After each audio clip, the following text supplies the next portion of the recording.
ನಮಸ್ತೆ ಸ್ನೇಹಿತರೆ, welcome to wow Galata. October start ಆಗ್ತಾ ಇದ್ದಂಗೆ ನಾವು ದಸರಾ ಮತ್ತು ವಿಜಯದಶಮಿಯನ್ನು ತುಂಬ ವಿಶೇಷವಾಗಿ ಆಚರಣೆ ಮಾಡಿದ್ವಲ್ವ 15 ದಿನಗಳ ಹಿಂದೆ.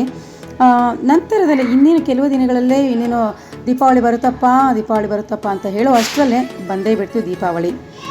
18ನೇ ತಾರೀಕು ಶನಿವಾರ, ದ್ವಾದಶಿ ದಿನ ಧನ್ವಂತರಿ ಜಯಂತಿ. ಇದನ್ನು ನಾವು ಧಾಂತೆರಾಸ್ ಅಂತಲೂ ಕರಿತೀವಿ.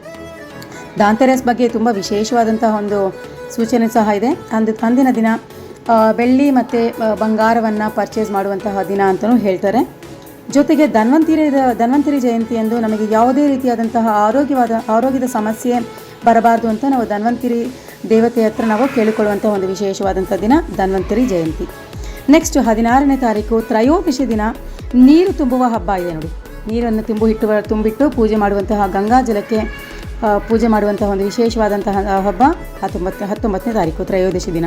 ನೆಕ್ಸ್ಟ್ 20 ಚತುರ್ದಶಿ, ಅಂದರೆ ನರಕ ಚತುರ್ದಶಿ, ದೀಪಾವಳಿ ಮತ್ತು ಅಥವಾ ಲಕ್ಷ್ಮೀ ಪೂಜೆಯನ್ನು ಆಚರಣೆ ಮಾಡುವಂತಹ ಒಂದು 20ನೇ ತಾರೀಕು ಸೋಮವಾರ.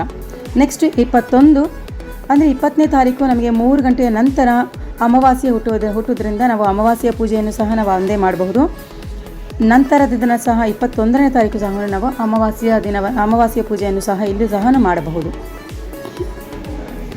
21 ಇದು ನಾವು ದೀಪಾವಳಿ ಅಮಾವಾಸ್ಯೆ ಅಂತಲೂ ಕರಿತೀವಿ. ಜೊತೆಗೆ ಇದು ಪ್ರದೋಷದ ದಿನ, ತುಂಬ ವಿಶೇಷವಾದಂತಹ ಪ್ರದೋಷ ದಿನ ಸಹ ಇದೆ. ನಂತರ ಇದೆ ನೋಡಿ 22